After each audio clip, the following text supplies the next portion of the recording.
El 14 de septiembre de 2007, Andrew Gosden se despertó temprano en la mañana y se vistió con su uniforme escolar, tal como siempre lo hacía.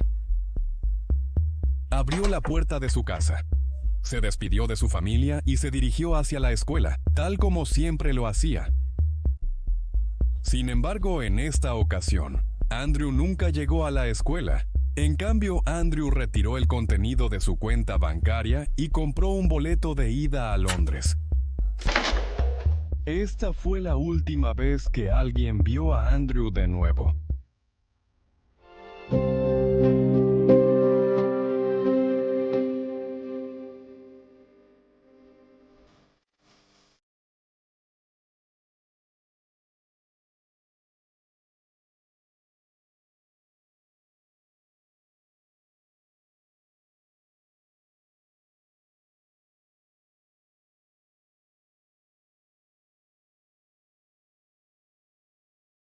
Este video es para Jody Giles, quien específicamente solicitó que analizara este caso.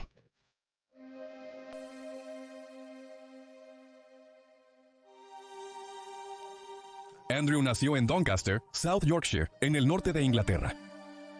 Sus padres eran cristianos devotos, pero nunca forzaron a Andrew a involucrarse en 1900. En cambio, le dieron la libertad de elegir su religión para no imponerle sus creencias. Andrew era un chico que amaba estar en casa y rara vez salía. Prefería la compañía de su familia o incluso solo. En la escuela era un estudiante sobresaliente, frecuentemente descrito como inteligente y talentoso por profesores y compañeros. Era un matemático especialmente competente. Había ganado premios y se proyectaba que eventualmente asistiría a la Universidad de Cambridge. Andrew nunca faltó un solo día a la escuela y siempre se comportó bien. Nunca tuvo una sola mancha en su perfecto historial disciplinario. Su aptitud para la vida académica a menudo lo dejaba sintiéndose sin desafíos, y su actitud hacia la escuela se consideraba neutral, la esperanza. El próximo año académico le traería más desafíos que el previo. Durante las vacaciones escolares en 2006, Andrew asistió a un programa especial para estudiantes excepcionalmente brillantes, que fue un viaje a la Universidad de Lancaster durante 2 semanas. Al volver, sus padres lo hallaron más animado de lo usual, y evidentemente había gozado el viaje. Sus padres comentaron que esto era muy extraño para él, porque usualmente era mucho más reservado que distante. Andrew tenía algunos amigos en la escuela que, como él, eran superdotados. Todos ellos hablaban cosas bonitas sobre Andrew, pero ninguno de ellos se asociaba con Andrew fuera de la escuela. Nunca había mostrado indicios de problemas mentales. No había evidencia de que alguna vez fue acosado en la escuela. El papá de Andrew lo describió como un personaje profundo, que a menudo mantenía sus emociones bajo control y rara vez era propenso a cualquier tipo de arrebato. También lo describió como un poco despistado y falto de astucia callejera. Sus maestros lo describieron como tímido y tranquilo, pero maduro más allá de sus años. A Andrew le interesaba poco o nada socializar con la gente y rara vez usaba un teléfono móvil. Le regalaron uno para su 12º cumpleaños, pero lo perdió y decidió no reemplazarlo cuando sus padres se lo ofrecieron. En cambio, pidió una nueva Xbox porque nunca había usado un teléfono móvil. A Andrew le gustaba jugar videojuegos y escuchar heavy metal.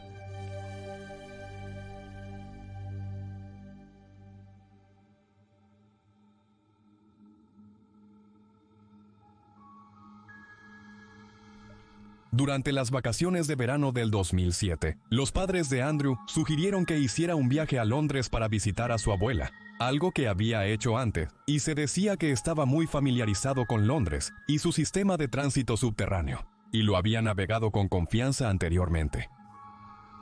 Andrew decidió no visitar Londres y a su abuela porque quería quedarse en casa durante las vacaciones de verano. Un par de días antes de su desaparición, cambió 2 veces su rutina diaria. Para la mayoría, esto no sería inusual, pero Andrew no había cambiado su rutina durante toda su vida escolar. Andrew decidió caminar a casa en lugar de tomar el autobús en 2 ocasiones diferentes. Su escuela estaba a 4 millas de casa, y la caminata tomaba alrededor de 1 hora y 20 minutos. Nadie sabe por qué eligió hacer esto. La noche antes de su desaparición, llegó a casa de la escuela como de costumbre, cenó con su familia, lavó los platos y luego pasó 1 hora haciendo un rompecabezas con su padre antes de ver Mock the Week con su madre. En resumen, fue una noche muy ordinaria.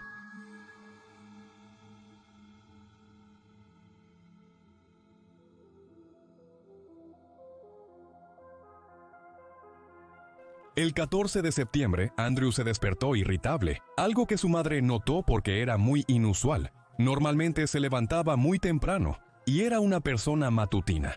A las 8:05 de la mañana, salió de la casa familiar y fue visto por el reverendo Alan Murray, cruzando un parque local en su camino a la parada de autobús para tomar el autobús escolar.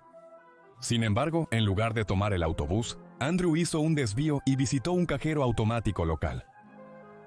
En ese cajero automático, retiró 200 de las 214 libras disponibles en su cuenta bancaria. Pudo haber retirado más, pero el cajero automático solo dispensaba billetes de 20, así que 200 era el máximo que podía retirar. Minutos después, una cámara de circuito cerrado de televisión de un vecino captó a Andrew regresando y entrando a su casa. Dentro de la casa, Andrew se cambió la ropa por unos jeans negros y una camiseta de Slipknot. Luego colocó su blazer en la silla, recogió sus llaves y billetera y las metió en su bolsa, que estaba cubierta con logotipos de bandas de heavy metal. Luego tomó su Sony PSP y salió. No tomó el cargador para su consola de juegos, su pasaporte, ni su dinero de cumpleaños, que era alrededor de 45.3 kilogramos. A las 8:30, Andrew fue visto caminando hacia la estación de tren de Doncaster, por el circuito cerrado de televisión local donde compró un boleto de ida. El empleado le dijo a Andrew que comprara un boleto de ida y vuelta porque solo era 50 peniques más caro, pero Andrew insistió en un boleto de ida solamente. A las 9:35, Andrew subió al tren y se sentó junto a una mujer que más tarde comentó que vio a Andrew y que parecía tranquilo y estaba absorto en su videojuego. En la escuela de Andrew, alrededor de la misma hora, el personal notó que él no estaba allí y le pidió a la secretaria que llamara a sus padres, porque era la primera vez que él había faltado a un día de escuela y también nunca llegaba tarde. La secretaria contactó a los padres y les dejó un mensaje. El tren llega a la estación King's Cross de Londres a las 11:20. Andrew desembarca del tren y a las 11:25 es visto por las cámaras de seguridad de la estación saliendo por la entrada principal. Esta es la última aparición confirmada de 14 años.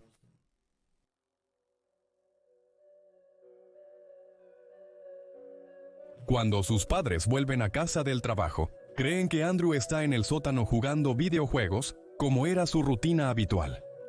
Solo cuando se sientan a cenar y Andrew no se une a ellos, se dan cuenta de que él no está en casa.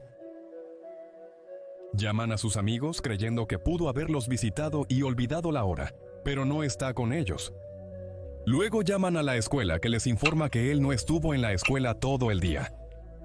La escuela había dejado por error un mensaje para los padres equivocados debido a una falla administrativa. Cuando la escuela les informó que Andrew no había estado allí en absoluto, a pesar de que la familia lo vio salir, se preocuparon mucho y llamaron a la policía antes de salir a la noche a buscarlo. Revisan su ruta a la escuela para ver si pueden encontrar alguna pista en el camino, pero no encuentran nada. Un par de horas más tarde, hacen un folleto de personas desaparecidas y lo distribuyen por todo el vecindario. Al oscurecer demasiado, vuelven a casa a esperar a la policía. Al día siguiente, la policía busca en los arbustos locales sin encontrar nada. Unos días después, la mujer que le vendió a Andrew el boleto a Londres se presenta para ofrecer esta información y confirma que él efectivamente viajó a Londres. Ella relata que le pareció extraño su insistencia en un boleto de ida cuando el precio de un boleto de ida y vuelta era solo un poco más caro. Es este detalle el que hace a Andrew memorable. Luego, la familia viajó a Londres para repartir folletos en la zona donde tenían parientes, pensando que Andrew podría haber estado allí. La policía también solicita que la Policía de Transporte británica revise las grabaciones de circuito cerrado de televisión para intentar rastrear los movimientos de Andrew.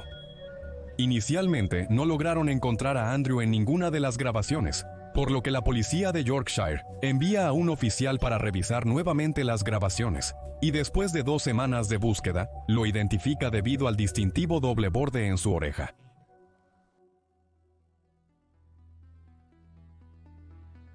En las 2 primeras semanas tras su desaparición, varias personas aseguraron haber visto a Andrew en diferentes sitios.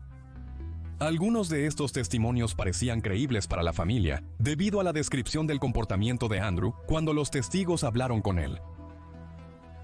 Una de las apariciones fue en un Pizza Hut en Oxford Street, a unas 2,5 millas de la estación King's Cross. Hubo otras supuestas apariciones en todo Londres, fuera de las estaciones de tren y los museos. El padre de Andrew afirmó que la policía nunca investigó estas apariciones.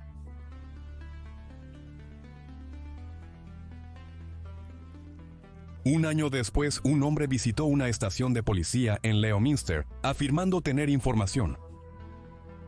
En ese momento, la estación no tenía una recepción atendida después de horas y utilizaba un sistema de intercomunicación. En el tiempo que le tomó a un oficial bajar a hablar con el hombre, él ya había abandonado las instalaciones.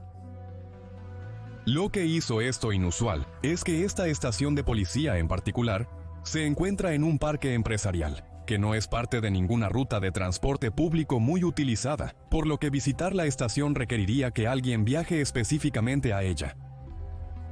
La policía apeló luego para que la persona se contactara nuevamente, pero nadie apareció. Más tarde, una persona que afirmó ser el mismo individuo escribió anónimamente a la British Broadcasting Corporation y dio detalles de un avistamiento de alguien que se ajustaba a la descripción de Andrew en Shrewsbury de noviembre de 2008. Nunca se confirmó si este individuo era la misma persona que acudió a la estación de policía o no, y tampoco se confirmó el avistamiento de Andrew. En septiembre de 2009, Kevin, el padre de Andrew, apeló a la comunidad gay y consideró que quizás Andrew había estado luchando con su identidad y no había podido hablar de ello debido a la religión de sus padres. A través de los años, la familia y la policía han intentado reiteradamente obtener más información, usando medios tradicionales y redes sociales para encontrarlo, pero nunca revelaron nuevos datos. A lo largo de los años, hubo varios reportes de personas que afirmaban haber visto a Andrew en la misma zona, bajando de un tren de Waterloo en la estación de Mortlake 5 días después de su desaparición, y caminando por Sheen Lane. Sin embargo, la policía y la familia no han podido confirmar cada avistamiento.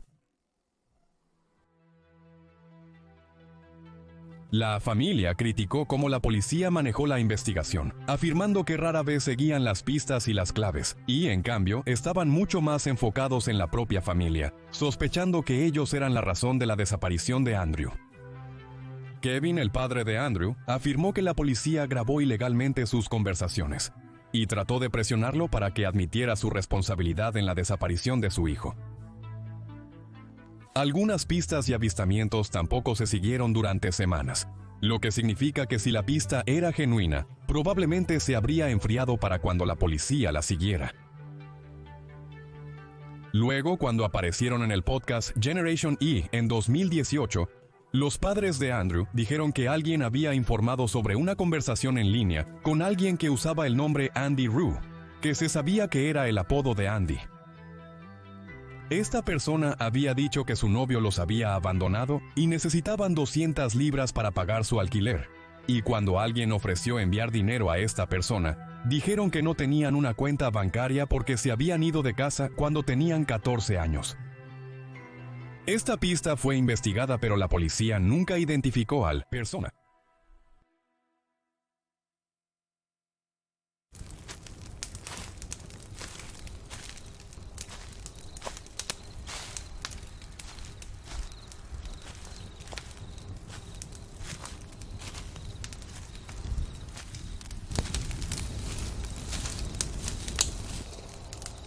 Hola y bienvenidos a la segunda parte del video. Esta es la sección donde hablo sobre mis opiniones y mis teorías sobre lo que creo que sucedió en el caso.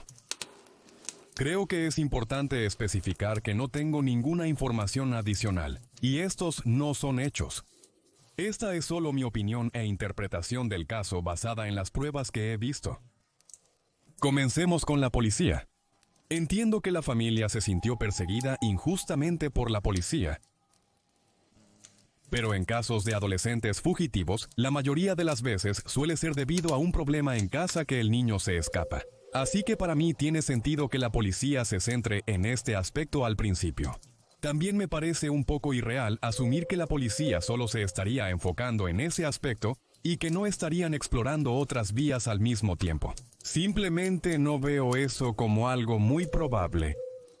A menudo, cuando la policía investiga casos de personas desaparecidas o casos criminales en general, realmente no proporcionarán a los involucrados en el caso toda la información porque su trabajo es proteger la integridad de la investigación y asegurar que si llega a juicio, por cualquier motivo que la integridad del caso se mantenga, por lo que a menudo solo proporcionarán a las personas involucradas en la investigación, incluso a los miembros de la familia, información limitada para intentar, ya sabes, mantener esa integridad intacta, lo que puede dar la impresión de que la policía no está siguiendo las pistas, que les das o, ya sabes, investigando la información que ofreces, pero eso no significa que eso es lo que está sucediendo. Eso significa que puede que no te estén dando toda la información, ya que deben llevar a cabo la investigación de la manera más profesional posible, aunque eso no significa que la policía no cometiera errores.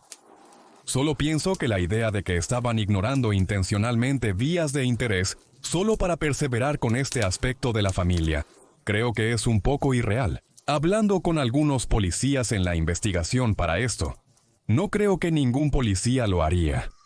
Incluso los peores policías simplemente no se irían a un ángulo y lo dejarían así.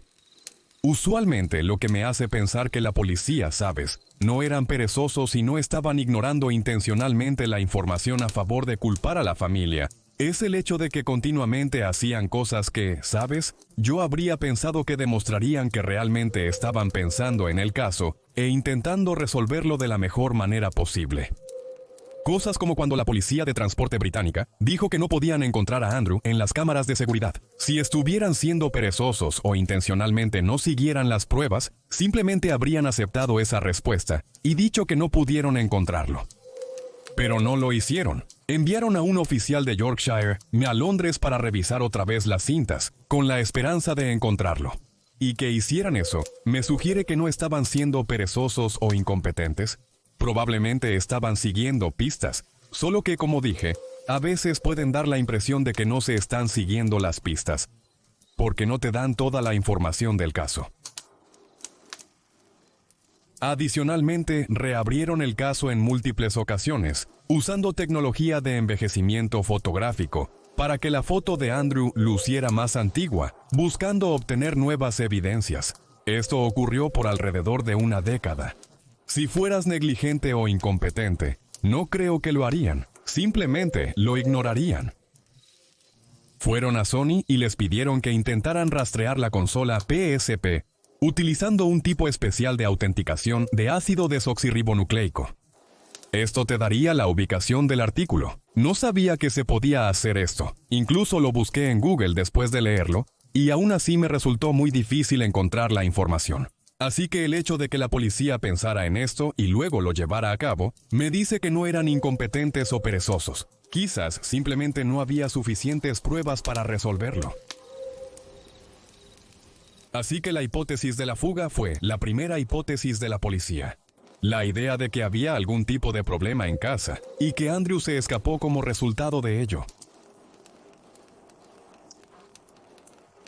Esto tendría sentido dado que Andrew no le dijo a nadie lo que estaba a punto de hacer. No le dijo a nadie a dónde iba ni cuáles eran sus planes.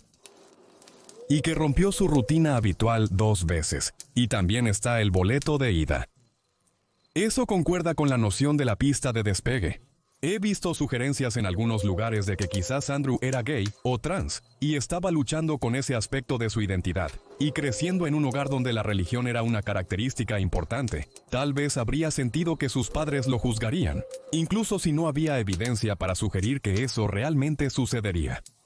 Saber que tus padres son religiosos podría dar la impresión de que eso sucedería, aunque realmente no pase.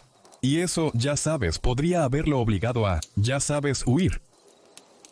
Sin embargo, no existe evidencia alguna de que Andrew sea gay o trans.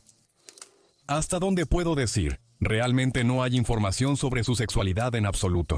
Si acaso, parece asexual basado en... La información del caso parece indicar que no era algo que le interesara en absoluto. Había un...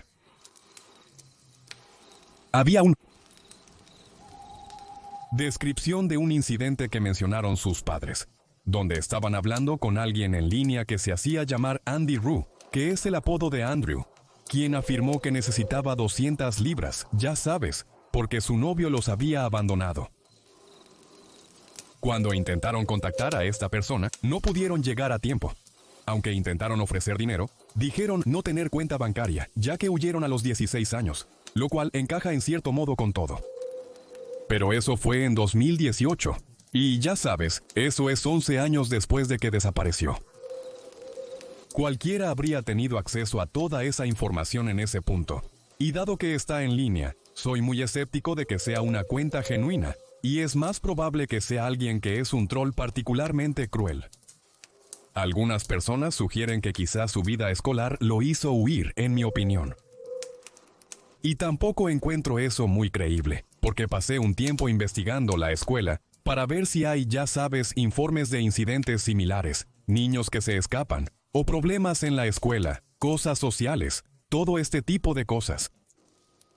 Y aunque hubo un informe en 2016 sobre algunos niños acosando a otros niños basándose en sus preferencias sexuales o experiencias, eso fue todo lo que pude encontrar. Incluso ese incidente fue reportado en el Daily Mail, un periódico de mala calidad que no usaría ni para recoger excremento de perro. Así que no puedes tomarlo al pie de la letra. Otras cosas que cuentan en contra de esta hipótesis.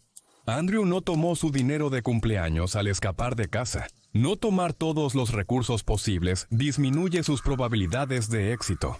Andrew era un niño inteligente, así que dudo que eso se le hubiera escapado de la mente.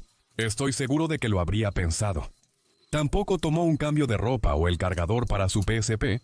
La PSP es probablemente la mejor evidencia para sugerir que no se escapó, porque yo también soy un jugador de videojuegos y viajo mucho a veces y, cuando he viajado a menudo he llevado consolas portátiles conmigo, y una cosa que nunca hago es llevar una consola portátil conmigo sin el cargador.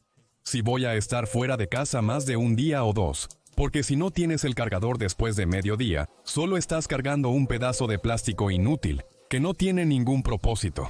Es solo peso muerto. Así que llevarías el cargador contigo si esperabas estar fuera por mucho tiempo. Y entonces ese pedazo de plástico sigue siendo útil. Esto para mí sugiere que Andrew esperaba volver a casa. Tal vez no al día siguiente. Tal vez no esa noche. Pero esperaba volver a casa. Porque si no esperabas volver a casa, dejarías la PSP en casa para no cargar peso muerto. O llevarías el cargador para no cargar peso muerto. Y si tu pensamiento inmediato es bueno, tal vez simplemente vendió la PSP, y por eso no llevó el cargador, porque no le importaba. Bueno, eso no tiene sentido por dos razones. Una, la PSP es mucho menos valiosa sin el cargador. La mayoría de las tiendas probablemente no aceptarían la PSP sin el cargador, ya que no podrían venderla si nadie puede usarla. Además, si iba a vender la PSP por dinero, ¿por qué no aceptaría el dinero de cumpleaños? Nuevamente, eso me sugiere que no se escapó. Esperaba volver a casa. Creo que Andrew esperaba volver a casa. Las cosas que llevó consigo, la PSP, las llaves de su puerta. No llevó un cargador, y la falta de un cambio de ropa no tiene sentido a menos que esperes volver a casa. La teoría más común es que Andrew vino a Londres y por alguna razón, Andrew se perdió. Aparentemente había planeado regresar, pero nunca volvió. Lo que no tiene sentido es que él conocía Londres muy bien. Sabes, él había estado allí antes, conocía el sistema de transporte. ¿Qué sabes? Si conoces el sistema de transporte en Londres, prácticamente también conoces las calles de Londres, porque la mayoría del sistema de transporte sigue las calles principales. Andrew tenía familia en la zona. Así que si se perdía, ¿por qué simplemente no los visitaría sabiendo que estaban cerca? ¿O iría a la policía? Parece el tipo de chico que lo haría si se perdiera. Hay rumores de que Andrew fue manipulado y persuadido por alguien para ir a Londres, posiblemente por un contacto que tuvo. No encuentro esto muy creíble tampoco, porque Andrew no tenía un teléfono móvil, no tenía una cuenta de correo electrónico, ni siquiera tenía una cuenta de correo electrónico asociada a su PSP. Entonces, ¿cómo habría contactado esta persona con él? Quiero decir, sé que puedes tener cuentas de correo electrónico secretas y teléfonos secretos y cosas así, pero simplemente no hay evidencia de ninguna de esas cosas. Otro escenario que se sugiere a menudo es que quizás Andrew fue atacado o asaltado, y luego no tenía los medios para regresar a casa. Esto es más probable que las otras teorías, pero tiene algunos de los mismos problemas. Andrew es un chico listo que conoce bien Londres y tiene parientes cercanos. Si le han robado y no tiene dinero, ¿por qué simplemente no iría a su familia? No hay razón para no acudir a la policía o a su familia si si ha sido víctima de robo o agresión. La única versión de esto que realmente funciona es si Andrew está seriamente herido y no puede regresar a casa físicamente debido a la lesión o porque ha sido asesinado. Ahora, la policía vigiló los hospitales en busca de John Doe durante meses después de que Andrew desapareció, para ver si alguien que se ajustara a la descripción de Andrew estaba involucrado en alguno de los casos locales de robo o ataque, y ninguno lo hizo. Seguramente habrían encontrado algo y se ajustaría a su descripción, si ese fuera el caso. Mientras es posible que se haya perdido y haya sido asaltado y atacado. Creo que es menos probable que la teoría final, que es la que creo que tiene más sentido. La teoría más plausible parece ser que Andrew fue a Londres para ver un concierto. Esto es algo que se ha repetido varias veces en línea. Y dado el tipo de personaje que es Andrew, y el hecho de que en Londres en la fecha en que él estaba viajando, había dos bandas tocando, que sí se ajustaban a la descripción del tipo de bandas. Le gustaban los conciertos de 30 Seconds to Mars, y otro grupo llamado Six, una banda en la que se sabía que Andrew estaba interesado. Si consideramos que Andrew salió de la casa vistiendo una camiseta de Slipknot, y también llevaba una bolsa que tenía parches cosidos de otras bandas de heavy metal, es probable que haya ido a uno de estos conciertos en Londres, lo que podría explicar su viaje allí, según comentó también su padre. Sintió que Andrew optaba por el enfoque de pedir perdón después en lugar de pedir permiso antes. Y aquí es donde creo que esta teoría se sostiene mejor, porque tiene más sentido para mí que Andrew fue a Londres para ver el concierto en secreto. Por eso no le dijo a nadie que iba, por eso solo tomó cosas como si estuviera planeando 1 o 2 días. Si le hubiera dicho a alguien antes de ir, sus padres probablemente le habrían dicho que no. Y su hermana habría contado a sus padres. En su lugar, planeó viajar a Londres, ver los conciertos, y, como era tarde para volver, visitaría a familiares de la zona. Explicaría que se escapó de la escuela para ir a los conciertos, se disculparía. Diría que volvería a casa al día siguiente y se quedaría con ellos. Bueno, todo esto encaja porque no le diría a su hermana ni a sus padres de antemano, y tampoco le diría a los parientes de antemano, porque alertarían a sus padres. Tiene más sentido aparecer en la puerta. Y, como dijo el padre de Andrew, pedir perdón por hacer algo que sabía que probablemente no debería hacer. Esto explica por qué no llevó un cambio de ropa, el cargador para la PSP y por qué no se llevó todo el dinero. Podría si hubiera planeado irse para siempre. No creo que lo hiciera. Creo que planeaba regresar a casa, tal vez no ese día. Creo que planeaba regresar a casa al día siguiente. Por eso solo compró un boleto de tren de ida, porque sabía que iba a regresar al día siguiente, y necesitaría un boleto diferente. El verdadero misterio quizás resida en lo que sucede después de la llegada de Andrew a Londres. De haberse perdido, asaltado o agredido, seguramente se lo habría dicho a alguien. Por lo tanto, me parece mucho más probable que el pobre Andrew se encontró con alguien en Londres que le impidió volver a casa, ya sea causándole daño o secuestrándolo. Otra pieza de evidencia que respalda esta teoría es que casi un año después, otro joven estudiante de matemáticas talentoso, llamado Alex Lowley, desapareció en la misma área de Londres. Viajaba de la casa de un amigo en Edmonton a Islington cuando desapareció. Al igual que Andrew, tenía 15 años cuando desapareció. No tenía ropa, ni cartera, ni pasaporte, y se esperaba que llegara a casa por su madre, pero nunca llegó. Creo que probablemente este es el escenario más probable de que Andrew fue a Londres en secreto para ver el concierto. Él planeó quedarse con un miembro de la familia después y luego regresó a casa al día siguiente en tren.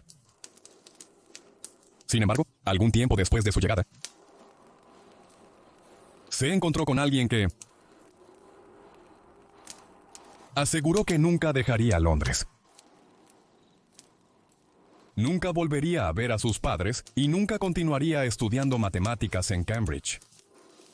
Solo en el área de Londres actualmente hay búsquedas activas de 37 niños desaparecidos.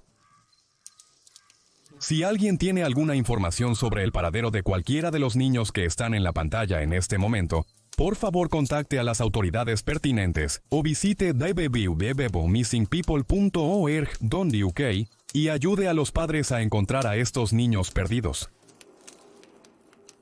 Entonces, durante la investigación para este caso, hablé con un par de detectives que manejan casos de personas desaparecidas y otros profesionales de la industria que hacen cosas similares, y algo me sorprendió mucho al respecto, y quiero compartir la información porque no estoy seguro si todos lo saben. Toda mi vida, probablemente por ver demasiadas películas, creí que no puedes reportar a alguien como desaparecido hasta que ha estado ausente por 24 horas. Pero todos y cada uno de los profesionales de la aplicación de la ley con los que hablé dijeron que esto es incorrecto, que en realidad puedes reportar a una persona desaparecida en cualquier momento, y de hecho es mejor si los reportas en el minuto en que sientes que algo está mal. Los detectives con los que hablé dijeron que generalmente los miembros de la familia son muy buenos para saber cuándo alguien ha roto su hábito de manera antinatural, y ese es el minuto en que deberías llamar a la policía y reportarlo. Porque las primeras 48 horas del caso de personas desaparecidas son las horas más cruciales. Las posibilidades de encontrar a la persona viva y bien después de ese punto disminuyen significativamente. Así que si conoces a alguien que desaparece, o si alguien que conoces está preocupado por un ser querido que rompe su rutina, repórtalo de inmediato.